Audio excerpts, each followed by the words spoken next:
I get people who come to me, and I meet with people with a team. There's at least 4 or 5 people with me.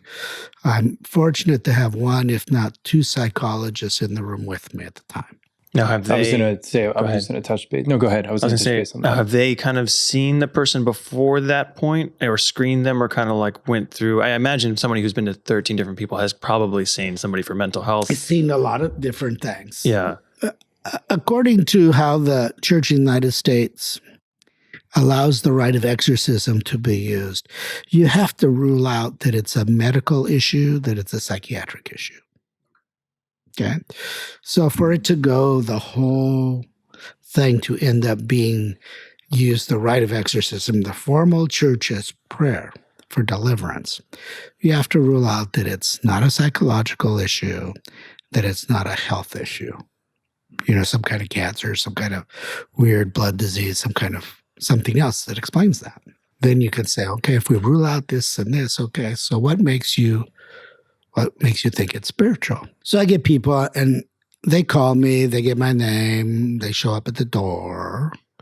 I have like an 8-page questionnaire. And it's all about spiritual stuff, about growing up, your spiritual life, going to church, not going to church, been to confession, been involved with all different kinds of occult practices, Ouija board, all that stuff, which can be an entry point for evil into our life.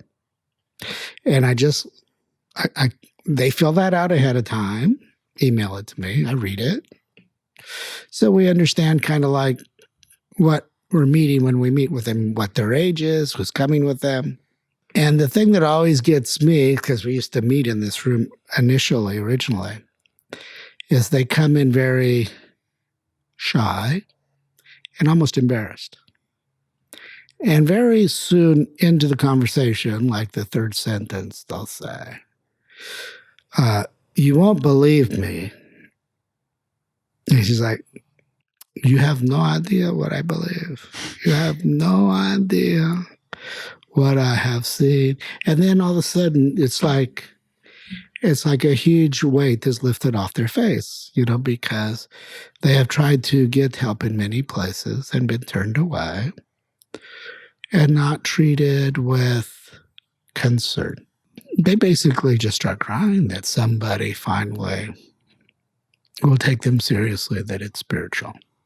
Because in their bones, they know that it's not medical. They know it's not psychological, Most of these people, at least 30, 40, 50 years old, they kind of know themselves pretty well that, okay, it happens when I go to church. It happens when I'm around something sacred. It happens, in the middle of Mass.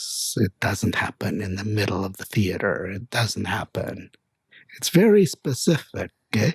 The devil's affected by holy things. He becomes agitated. When he becomes agitated, the person who he's dwelling in is going to experience that agitation.